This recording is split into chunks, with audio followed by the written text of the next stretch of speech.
Started now or? Wait, I'm trying to figure out the camera. So, If you come with the back corner, one of these back corners, then you can get the entire board. do you need something too zoomed out? Should I like just move it? Like while you're giving this all? Yeah, but I'm gonna be moving. I'll put it in this back corner then. And then, yeah, so, thank you to everyone for coming. I guess. Oh, okay. No, this is good. I don't know. I can't get the text from there. Honestly, I'll like keep it there and move it. Okay, yeah, I think that's best, because it's like always in the corner, you can't like pick up the text. Yeah.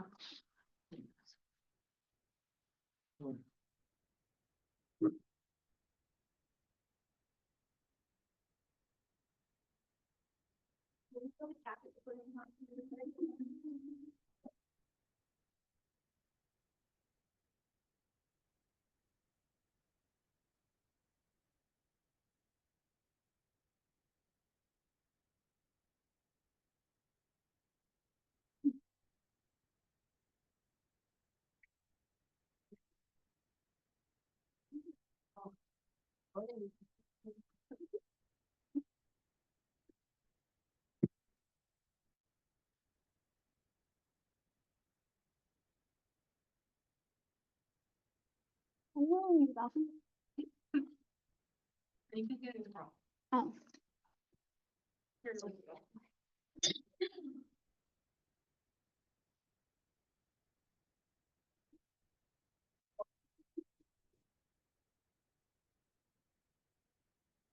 Samantha, I'm just gonna move it.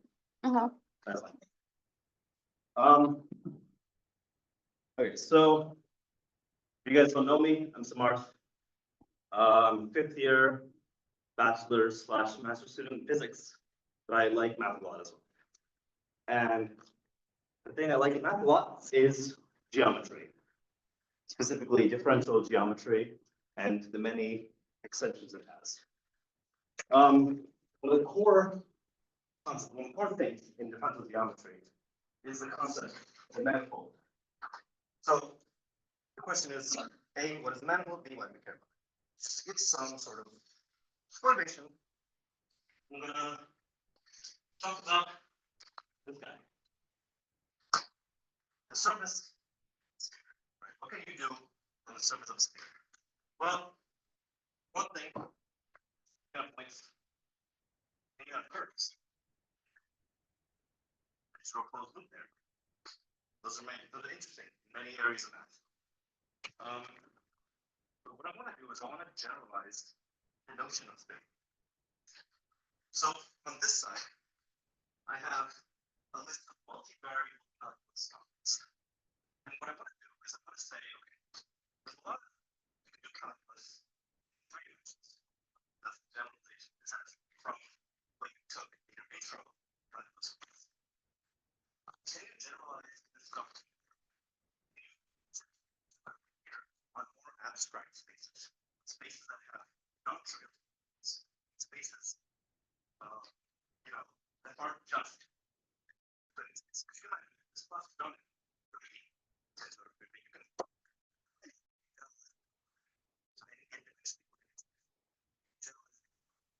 So, your hand, the surface, sphere, just what can you do? That's something of, so this is going to be a recurring theme. Essentially. So now I want to take all the concepts of not to assume all of you guys have taken it. And I want to generalize it. Now on this side, I have another thing that we're going to be following. These are going to be fine. I'm going to use 1, 2, 3, 4 throughout this. Here, I have a ladder of structure. So essentially, when you do math, you have something, and you add another structure to it, and you can do different things. So I'm going to be this. Here I have set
spaces.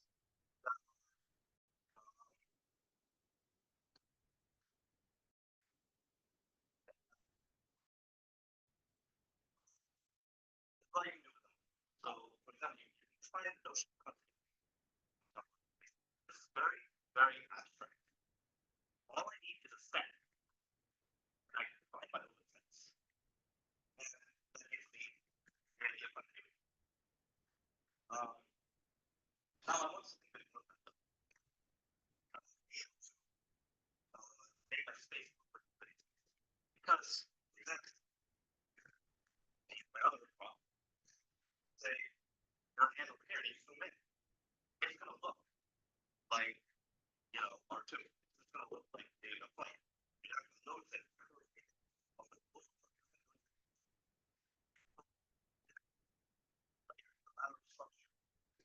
It's a topological. These are locally that means this topological example. What's called topology.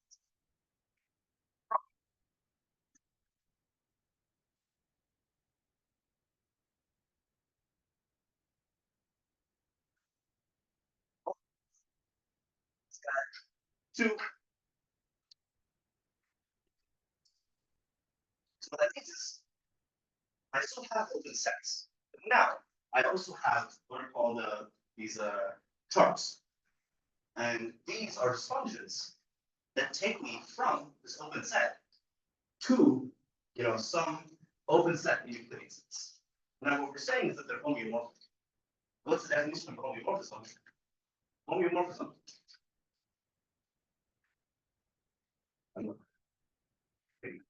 A homeomorphism is it's a continuous function that has continuous inverse. So on this ladder structure, when I write down, right, I have sets here, and then I have the second thing. The second thing is essentially what your object is. How do you define it into objects on set? So on the level of set, if I have a bijection, which means I have a function that has an inverse, then I have a bijection. These sets are essentially the same properties. That's it. And then you go on there, the topological space. If you have two topological spaces, and the plumbing is that means I have a map of one space. And that is continuous. It's invertible. That means these are spaces, same topological space. And then you go one layer up. I have still projections. Right? Well, something.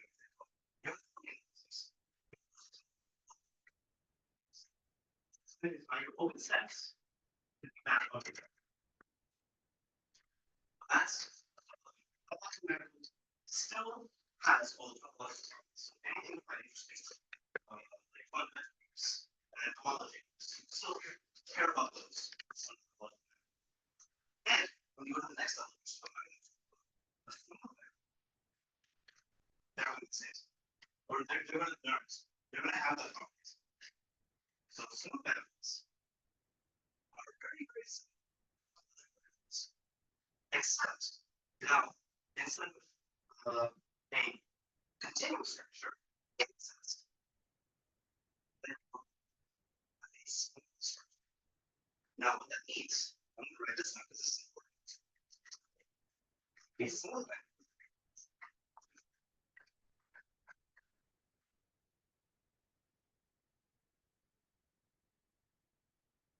On your manifold, you have what's called an atlas, and that's just a collection of sets. So this atlas is a collection of sets among these apps, such that phi is a map from U to Rn Euclidean space, and phi is a diffeomorphism. We define diffeomorphisms few more of them just means your map is smooth with smooth edges.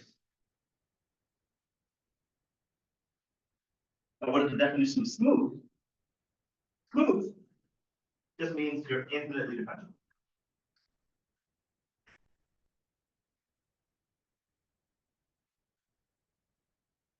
What that means is you take a derivative or you take 500 derivatives, it's going, your derivatives are all going to be continuous. You're never going to have any kinks or any sort of like things like that.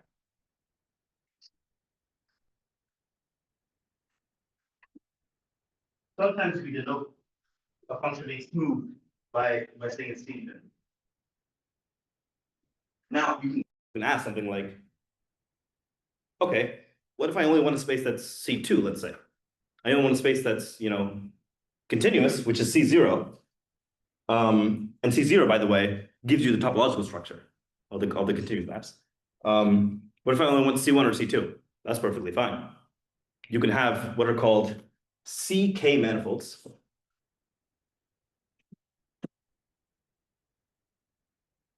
And they're just manifolds such that these maps are, you know, differentiable to K levels, essentially. Now, I'm going to talk about smooth manifolds just because there are some details that are kind of easier. And the title of this talk is also smooth manifolds. So I'm going to talk about smooth manifolds. But now, let's spend a little bit more time on this whole locally Euclidean property.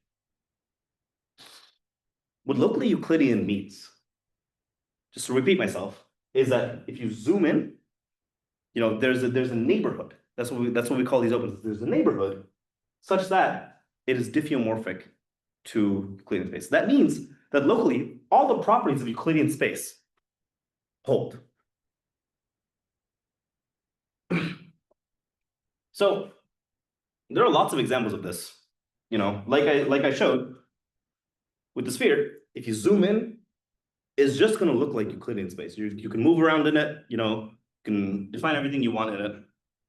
It's gonna be the same. You can have, for example, you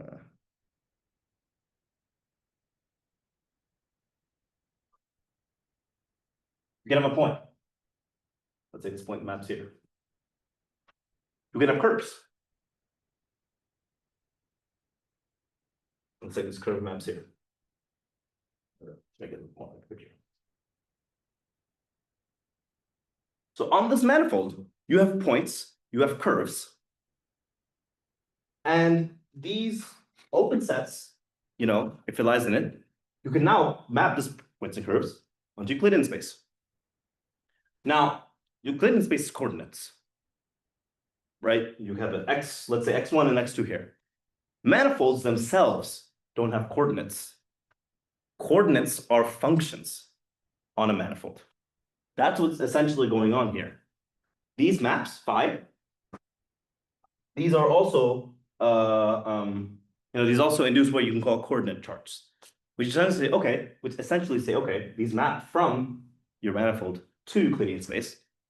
But you can also choose to do that and then only pick out the x1 coordinate or the x2 coordinate.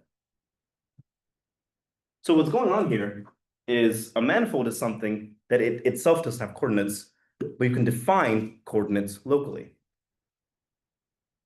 So a lot of the things that you did in multivariate calculus, you can do in a coordinate-free manner on a manifold. That's part of the point of a manifold.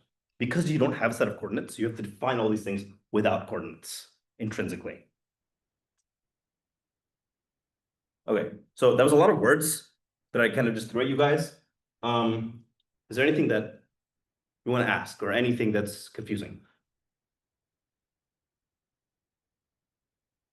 Yeah. Sorry, what is U the original manifold before mapping? Or I should have read that. M is the manifold, and I'm going to write N here to denote that it's n-dimensional. U is this guy's U. Oh, it's a local. U is just an open set. Now, the atlas A is denoted by I. All this says is UI. If you take all of the U's, if you take a bunch of open sets, they have to cover the entire manifold. You know, they absolutely should be intersecting with each other. You know, they can, you know, I can make another one here, and I can make another map and do the whole thing. And there are some specific rules as to what has to go on here in the intersection. But the point is, you have a bunch of U's that cover the entire map, the entire manifold, and you have each of them has a function.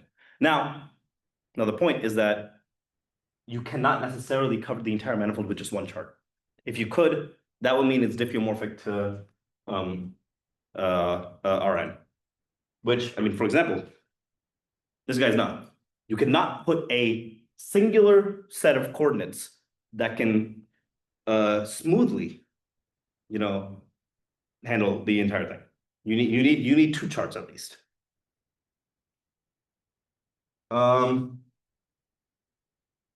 Okay, so that I think we're talking about coordinates. Let's use a different color. So we're talking about coordinates. 3D limits. Well, the limits work in a similar way here as they do in topological spaces. So I don't want to like spend too much time on that, but just know that your limits, the way you deal with limits instead is by dealing with open sets and neighborhoods. And that's exactly what's going on. We also talk about continuity and inverses, because that's how you get topological spaces, right? So these both are done. Now functions. Let's talk about functions on a manifold. Function on a manifold. Functions on a manifold, let's just say f is just a map from M to R, to the real number plane. Essentially, all I'm saying is, hey, at every point in this manifold, I'm gonna send it to a point somewhere on the real number line. That's what a function is. You can have more complicated things like vector functions. You can say, I can set it to Rn instead. That's perfectly fine. Or I can set it to Rm. It doesn't have to be to R the same dimension. All I'm saying is, again, setting each point to number. And you know, we have those in multivariable calculus as well. I mean, for example, give me the temperature in this room as a function of x, y, and z. Right? At each point, it gives you a number. Or you can say, if you're doing electricity and magnetism, give me the electric field at every single point in this room. And at every single point, it's going to give you a vector. So it's going to go from this room to R3. Each point in this room gets a value in R3. That's what a function is. Now, a smooth function, as you may guess, is a function that is smooth. So there's not much more to that. And one thing to note here is that you have a set of coordinates from this atlas, and you have a set of coordinates from this atlas. Or no, sorry, from this chart and this chart. And there's an intersection here that you have to be worried about. And I'm going to talk about that a little bit later, how you can convert. Okay. Does anybody, again, I'm going to get to my next topic here. Anybody have any questions about what's going on? About, okay. Let me talk about this thing. Tangents, spaces. Now, this is really where, actually, this is what I really wanted to talk about. Let's talk tangent spaces. What is a tangent space? Well, there are actually multiple ways to define the tangent space of a manifold. Right. So if we look back at my drawing, if I, instead of choosing to look back, I will just make another one.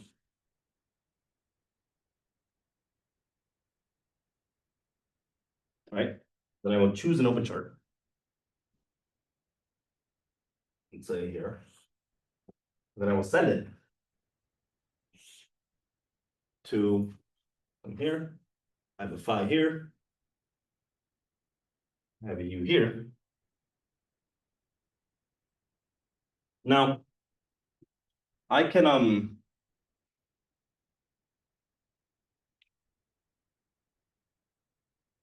how do I want to introduce tangent spaces? Towards.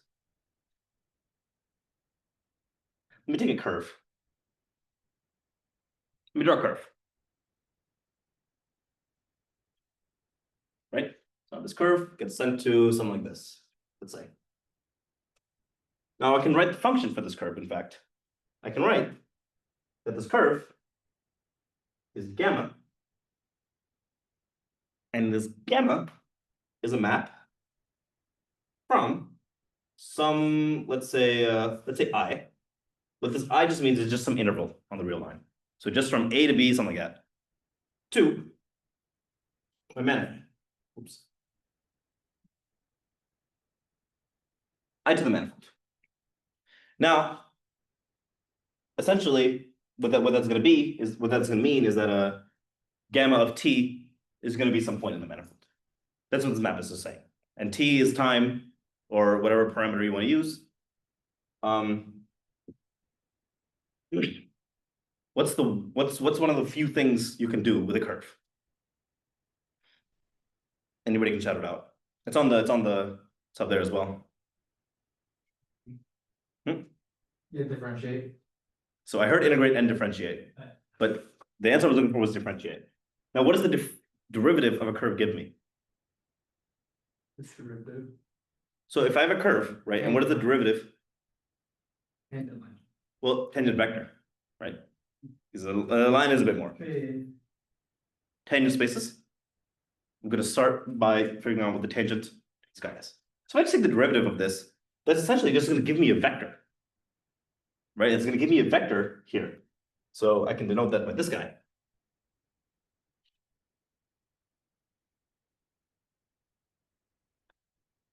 So now, if I kind of do it a bit more explicitly, and I first take it a coordinate chart, right? So what that's going to mean is a phi composed with gamma. I'm going to stick the colors. Gamma. It's even worse.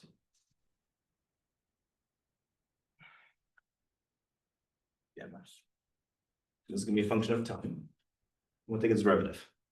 Now, the rules for this are just that it's going to be phi prime composed with essentially gamma prime.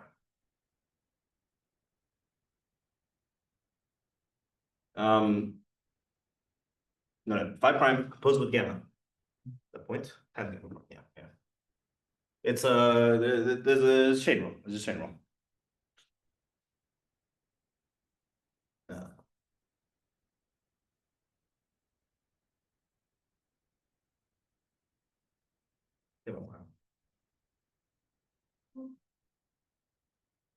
I think I wrote this wrong, but I don't want to deal with that right now. There's whatever. Chain rule. Now this is going to give me a vector. What this vector is going to be is just going to be the tangent of this curve along the point. So now, it's an additional structure I have. It's a vector, right? So now the natural question is, okay. Let me write it this way. I want to say d over dt. Now this, if I use chain rule, right? Because I don't have a dt's on this, but I have x's and y's and whatnot. I have vectors here. So this is going to be d over or dx I over dt times partial over partial xi. And what I've done here is I've said, okay, I have a map from here to here, and I have a map from here to here. So now if I just take the derivatives, I can use chain rule to say this. So now the derivatives become derivatives the derivative in the parameter becomes a derivative on the coordinate chart. However, how do you interpret this? So for example, when I did it, when you do it in vector calc, right, you have a curve gamma, and gamma of t is going to equal like some sort of x of t, y of t, z of t. But prime of t is now a vector. X prime of t, z prime of t. X prime is here. And just for notation wise, what I've written here is just a sum in i's. When there's an I up and an I down in your head, that should just mean there's a sum over i's. So what this means is dx over dt times partial over partial x plus dy over dt partial y plus dz over dt partial over partial z. So now there's kind of something interesting going on here, because I know this is a vector, and this seems like a vector as well, but it seems like the basis is a derivative. That is the key point to note with a tangent space. Tangent spaces are a marriage between an analytical structure, a derivative, and an algebraic structure, a vector space. So the formal definition of the tangent space, there's two definitions I want to mention here. Definition one is a tangent space. I don't need to rewrite over again. A tangent space is the set of all derivations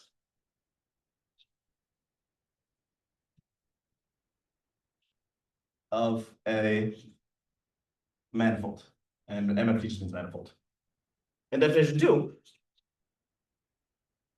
is at a point, at P, a point.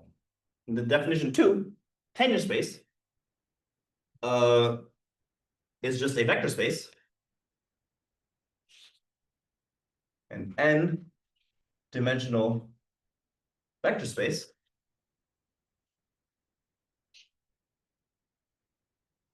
attached to the point P. So to make sense of that first definition, you could say, okay, consider the point P. So I should have actually done that as well. Where's my point P? This is my point P. Consider every single possible curve that you can draw that passes through point P. Every single one of them. The only thing it has to do is pass through point P. Take their derivative at that point. So get essentially the tangent vector at that point. And take the set of those vectors. That is the tangent space. So now we have essentially here, this is where we can really start doing calculus now. This is what we want here. Because, and I want to emphasize this because this is part of like the reason why I'm doing this talk. There is a duality between this algebraic structure and this analytic structure. And in this case here, these partials are your basis vectors. So a partial derivative is a basis vector. Okay. And we denote tangent space at the point P, T, P, M. Tangent space at P. And we can do something which is called a disjoint union.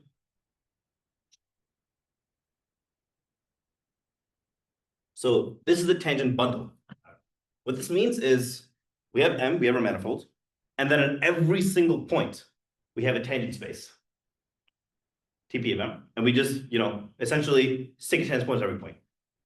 So this is a manifold as well. It has opposites as well. This manifold is twice the dimension of M because the tangent space is always the same dimension of your manifold M. And so if this is just, at each point you attach another n-dimensional thing, you have a two-dimensional manifold. This is very useful. This is you can do a lot of things with this. Now, let's say I have a map between two manifolds.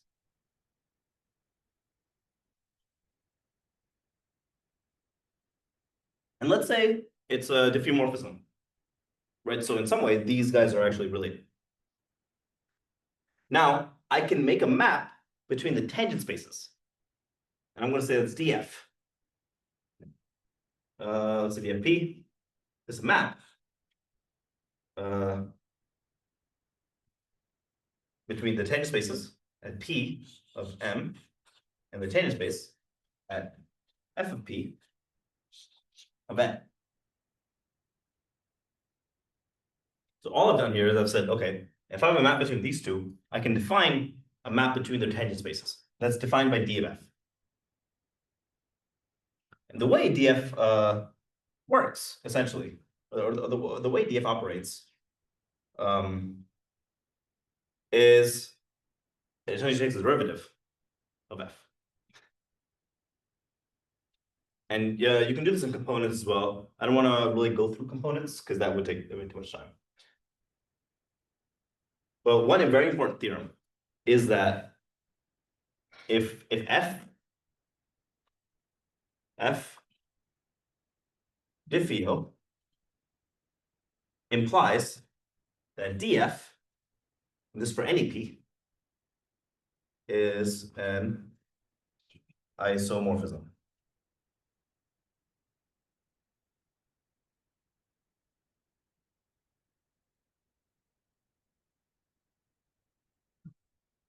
So you might think that's kind of obvious, I mean, if these two are equivalent in this way, then their tangent space should be equivalent that way. It tells you something very nice, which also, if your df, if you have a map between tangent spaces that are not isomorphic, you cannot be diffeomorphic to each other. So that is another very important property of differentials now. So again, they're related, and you can do this whole open set business as well. So if I erase this and I say, okay, well, I also have, that's phi. I can write d phi, and that will send me to a different, or what I should do really is right from here, d phi at p, that's going to give me a vector space, where I will no longer have this point, because this point is already, all I will have is this vector here.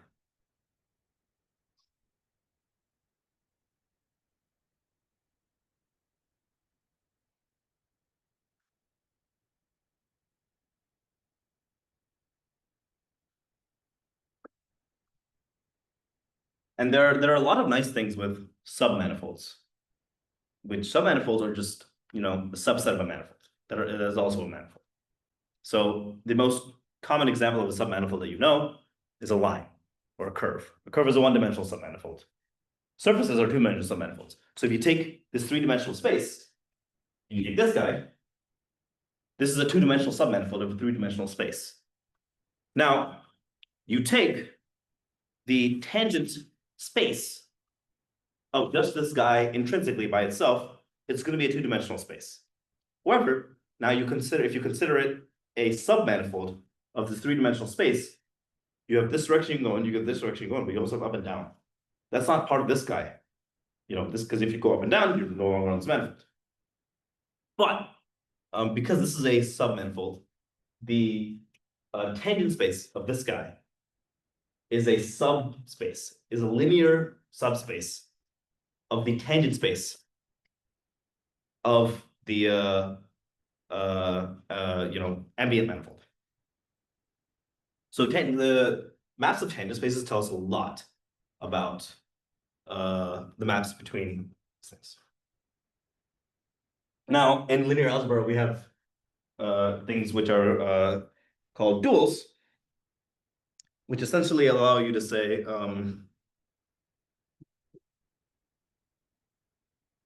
cotangent space. These are so if I have a vector space V, n-dimensional vector space, I can define a dual. Dual is also an n-dimensional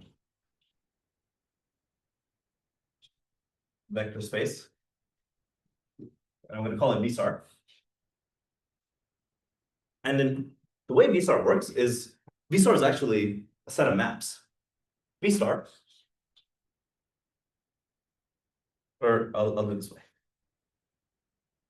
Let's say W in let's say omega in V star essentially is a map from V to R. So essentially what I'm saying is, okay, I have a vector space, but now I have another thing. And essentially what that is it takes an element from the vector space and it maps it to R. V star is also a linear space. This is also a vector space. So you have all the nice properties of one as well. How many of you have taken like a 436? So you've seen this in 436, right? So you've seen dual spaces. Do you remember any other nice properties of dual spaces? I think a vector space is isomorphic to the dual space. Vector space is isomorphic to the dual space. That's very nice. That is going to be brought up in a bit. One thing to know is that there's no canonical isomorphism. So being an n-dimensional vector space, we have another interesting thing that's a vector space, TP of M. What is its dual? Well, we define it, which is the tangent space. We define it as the cotangent space.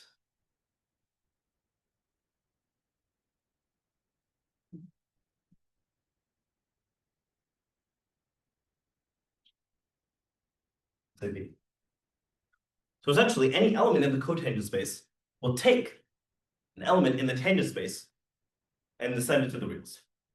You define a map from your tangent space to the reals.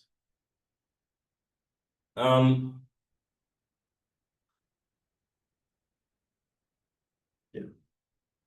So what cotangent space allows us to do is if your tangent space, the bases of your tangent space are vectors, but they're also like partial derivatives. What is the basis of a cotangent space? In this case, these are differentials. So basis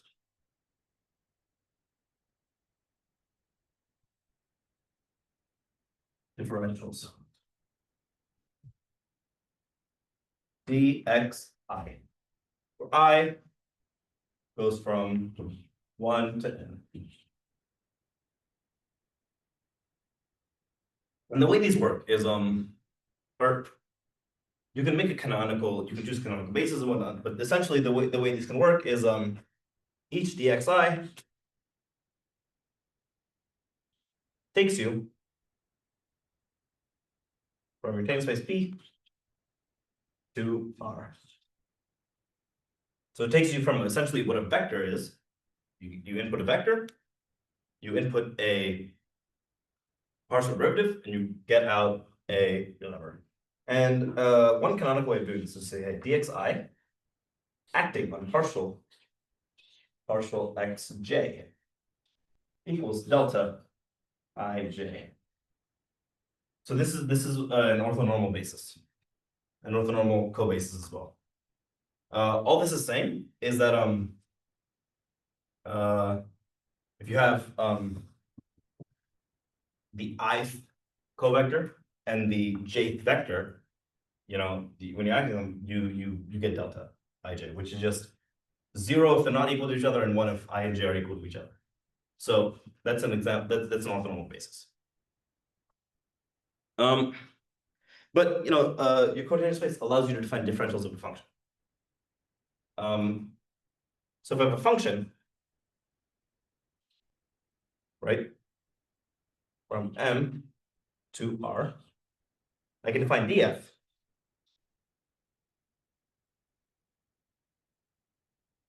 And df in coordinates, essentially. You can see it, so if df essentially acts on a certain vector, let's say df is going to be a I times dxi, right? Because you can make a basis, and you can do this, right? And then you let it act on a vector. So df on x on partial x j equals, let's say, ai dxi partial over partial x j. That's going to equal ai times delta ij. But if there's a sum over I, and then the only time I is 1 is if it's j, otherwise it's 0, it's going to be aj. So what have we concluded here? Well, we've concluded that these aj's are the derivatives of f. So df, where do I want to write this? Let me write it up here. df equals partial f or partial x I dxi.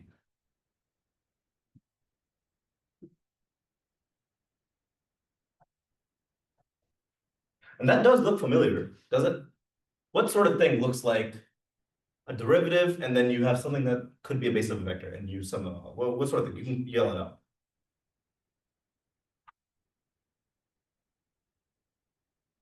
Total derivative now. It's not a derivative. This is a differential. So I have an object here, partial over partial some coordinate, and then I have a basis of that coordinate. This looks exactly like the gradient. Because remember, the gradient, if I have a function, and I take the gradient of the function, remember, the function always is a scalar function. It goes to the reals, and this you essentially get derivative of the function with respect to x, and then you have x hat, and then with respect to y and y hat, and with respect to z and z hat. Now it's not exactly the same because the gradient is a vector, and this guy's not a vector. And the only answer to that is that there are some infinite, or there are some nice things you can do because you're just working in a Euclidean space.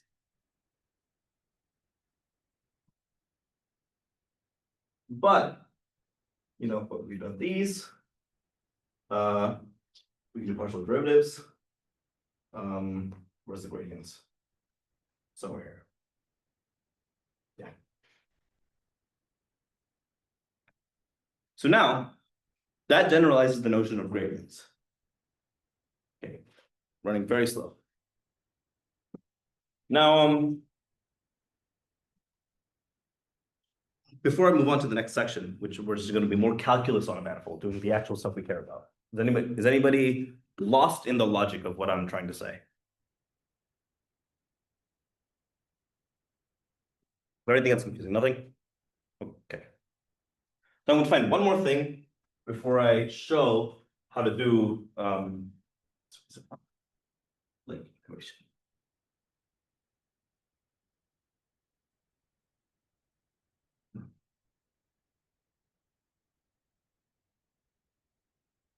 That's called forms. So I have a one form.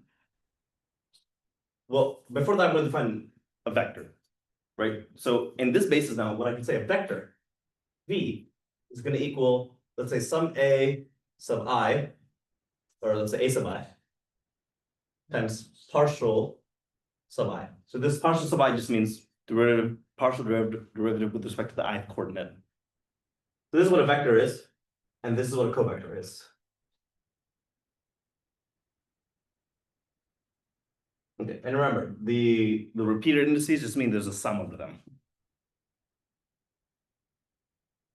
So there's a vector, there's a covector. There's one more thing I want to define, which are n forms. A form is essentially a generalization of this guy. So we have a thing called a wedge product, which can essentially allow you to attach two of these these guys together, or two forms together. So this guy is an example of a one form, and I can have a two form by saying, okay, dxi wedge dxj. So what that is, what this there's certain rules to this. So if I have two of these things, it's going to equal negative dxj wedge dxi. What you can interpret this as is a signed area product, or a signed unit of area, because there's two things in here, and you know they're inverse to this, and it's also linear here. So if I have two things added up here and wedge them, you know this is linear. I can have more than two. I can have three things if I want, and if I flip any of them, give me that. So I can define something which is like dx I sub 1 wedge wedge dx I sub j, or I sub n. This is an n form. And remember, so if I have, I won't say n, say, if I have an n-dimensional manifold, I want an m form, I can just take every single possible combination of coordinates that'll make it not zero, and I can attach let's say omega I. I can attach a coefficient to each of them, and that'll give me an n form, or an m form, sorry. And one of the reasons why we care about these is because now you can define something called an exterior derivative. So an exterior derivative, you have a. I mean, omega I. So omega, the reason I'm saying this is Are you because, adding a coefficient to each of the terms that you're writing? no. So this is for this entire thing, but there's a sum Oh. happening over all possible i's, and I is essentially a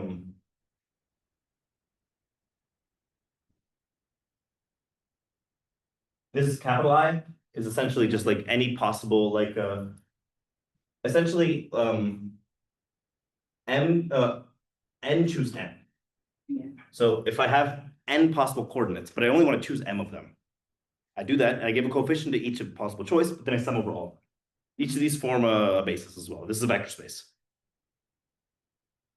What I can do is if I let's say I have an m form like this. Let's say I'm going to define omega equals, so this is omega sub I. Omega sub I are just the coefficients. That's it. So if we want to define the derivative, you can define what's called an exterior derivative.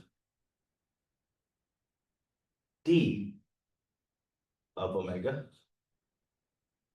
That's going to equal sum of, there's going to be two sums here.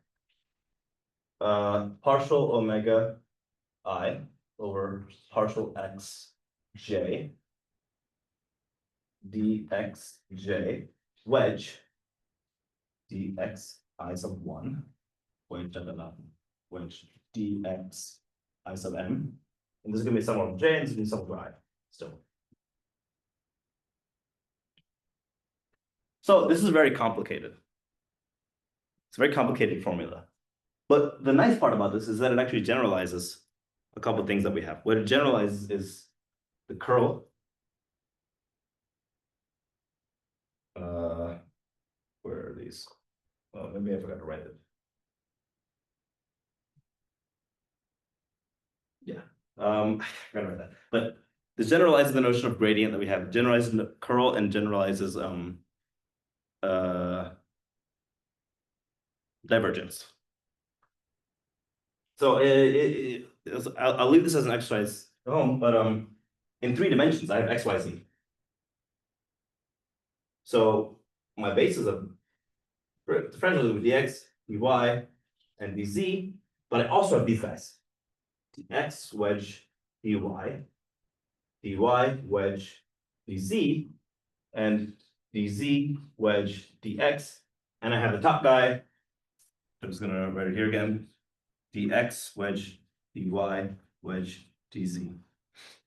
So I'm gonna associate this to let's say z hats, and I'm gonna say this is gonna be x hat. I'm going to say this is going to be y hat. And so it is true if I have a one form, or if I just have a function, and I take its extra derivative, is going to equal the gradient.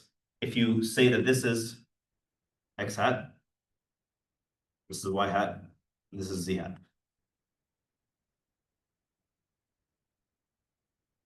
But if I have a one form, omega,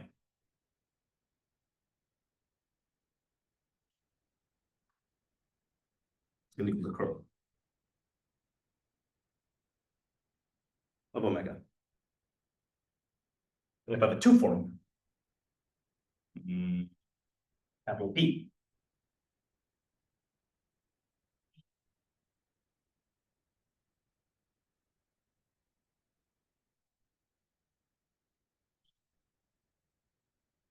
capital P, then dp is going to equal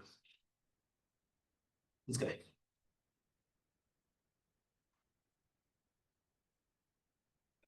And if I have a three form, the exterior derivative is just going to be 0. Why? Because the exterior derivative takes a derivative and then adds a new one. But if I have dx, dy, and dz, and I add a new one, dx or dy or dz is going to be 0. Because if I flip the two, it's going to be equal to the negative, right? It's going to be equal, but if you flip any, it should be negative as well. So it's going to be 0. So in 3 dimensions, you can only have 0 forms, which are functions, 1 forms, which are these guys, 2 forms, and 3 forms. Now, I've defined all these derivatives. I can define integrals as well. Because on a manifold, right, the whole point of this is to do it in coordinate-free language. I have a coordinate-free language for these derivatives. I want a coordinate-free language for integrals as well. So if I integrate, I have to integrate a form. And one more property, this form, omega, has to match the dimension of this manifold M. So on a one form, I can integrate, on any manifold, I can integrate one forms, but I have to integrate them on lines, essentially, on curves. So if I have a one form omega, I can integrate it on a curve.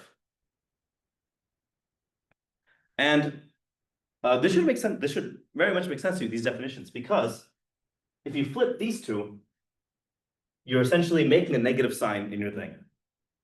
And what that's saying is that if you essentially, you flip your domain of integration, you're adding a negative sign, which makes sense, right? So you have line integrals, and you have, you can have integrals on the surface. You can do flux type integrals, and you can have like volume type integrals as well. So 2D and 3D intervals and all that stuff. But I'm reaching the end of my talk, so I'm gonna just let me see if I have anything more to say.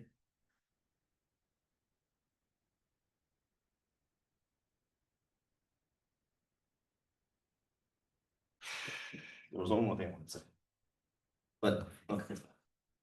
We're not talking now about Stokes theorem.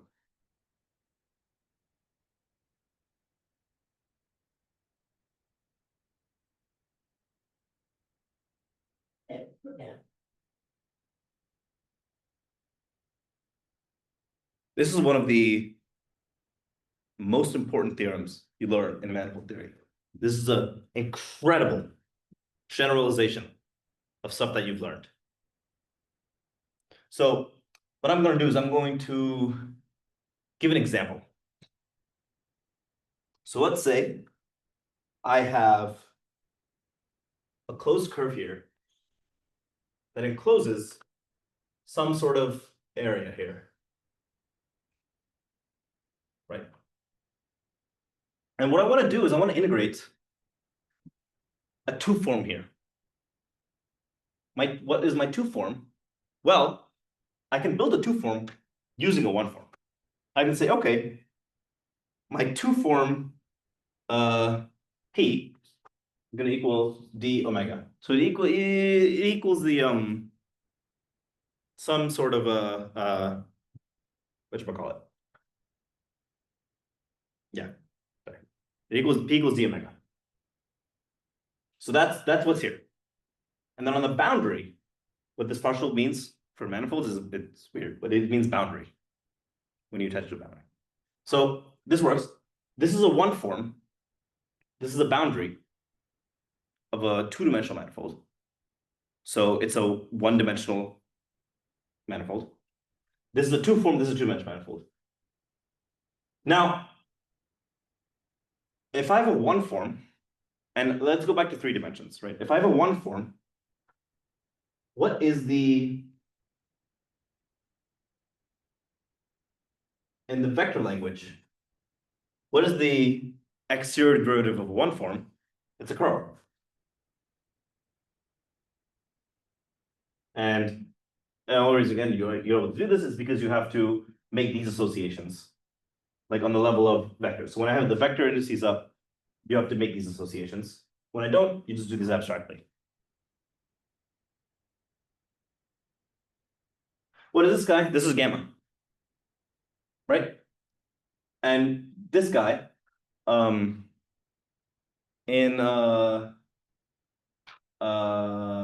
this thing, you can do a vector integral.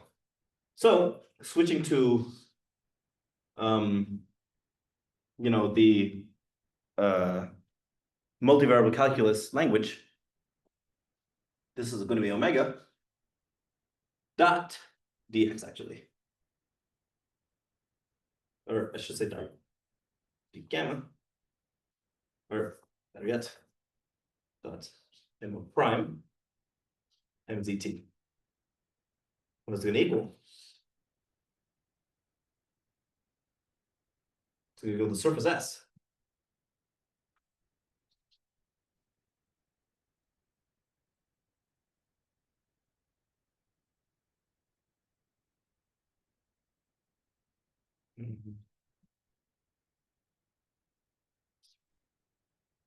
Does that look familiar? You can yell it out. What is that?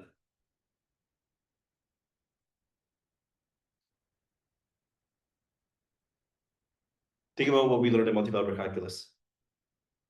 Which theorem is this?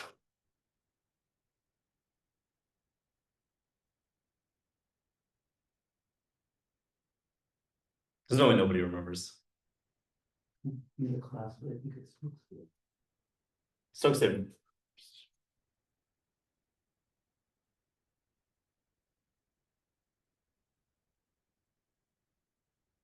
That's just Stokes theorem. I can do something else. Let's say instead, I'm not going to write it out this time. M is a 3-dimensional manifold, and partial M is the boundary of a 3-dimensional, so a closed surface. So now, this is going to be a 2 form. And the exterior derivative of a 2 form is a divergence. So in the bulk, I have an integral of the divergence. And on the surface that's the boundary, I have an integral of what's going to be the flux of this guy. That's Green's theorem. And in fact, I do one more thing. Let's say I just have a curve and I have 2 points. Let's say omega is just a function. Omega is just a function. Then derivative of omega is going to be, derivative of that function, and you have to dot it with the thing, because that's what you do when you add coordinates. And the boundary of this function is just going to be the 2 endpoints of the curve is going to be 2 endpoints. So this is giving you your line integral theorem as well. You integrate derivative function over a line, and you're just going to get f of b minus f of a, or in this case, omega. So Stokes' theorem generalizes so much of what a lot of these integral theorems that we've learned in these classes, right? And this is kind of before I make my one last point, this is kind of what I wanted to leave with and say.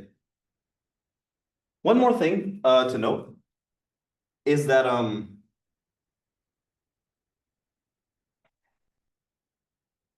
manifolds, you can do calculus on them. However, they also, again, smooth manifolds still have topological properties. So just as a completely almost tangential point, then have you heard of Harry-Ball theorem? What Harry-Ball theorem says, essentially, you cannot have a vector field on a ball that is nowhere vanishing. So essentially, if I took my manifold that is a ball, and to each point, I made a vector, and I made it so that, you know, it was smooth along the entire, this vector field was smooth on the ball, I would not be able to make it so that it was non-zero. If I tried to make it if it was non-zero, then it would no longer be smooth. And so now we're talking about things like locally, you know, smooth vector field. It's you know, it's just a vector field. You just have to vector at each point, and you make sure that you know, as you go from point to point, it's differentiable. But somehow it doesn't work for this guy, but it works for this guy. You can do that on this guy. You can just imagine you just have vector field pointing this way for all of them. It works. Doesn't work for this guy. And the reason is because they're topologically different, right? So there is a very important connection here between the topology or the more large-scale structure of these guys and what's allowed locally. Now, this is something I wanted to get into a little bit more. It's something that Stokes' theorem also tells you a little bit more about. But manifolds are, you know, a site where topology, analysis, and algebra are like coming in and doing a lot and allowing you to learn a lot about these spaces. So I wanted to maybe as time went on build up more of this ladder of structure, but you can add more things. So if you have, for example, a vector space, you can ask, okay, what if I want an inner product from that vector space? What does that give me? That gives me a metric. This is what a Riemannian manifold is. This is the study of differential geometry. You can do things like figure out lengths of lines. You can do curvature. You can do connections. You can do curvature. You can do all that stuff, given a metric and given a connection. A different type of structure is symplectic structure, which essentially gives you symplectic structure is a two-form that tells you the area. Essentially, it's a signed area two-form. So if you have a symplectic structure, you know you can connect its areas, and now you can do a lot of things when it comes to like more special types of curves. You have pseudo-holomorphic curves. You have a lot of theorems in regards to that. You can say, hey, you know, we were saying that all our maps go to Rn. What if I wanted to go to Cn instead? That's a complex manifold. And you know, there are holomorphic structures and you know, stuff like that. So there's a lot you can do with smooth manifolds. And these are very applicable to many areas of physics, genetics, computer science, not just math. Yeah, I think we'll leave it there. Awesome. Okay. Sorry for going over. Everyone thanks, Mark. I know we're a little bit over, so maybe if someone has one question, otherwise. Yes, I will. Yeah. It's more than after, I don't know what I'm. Listen, okay.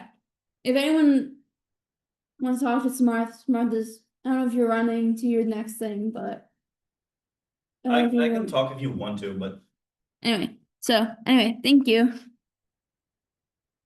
I stopped this damn recording. Stop.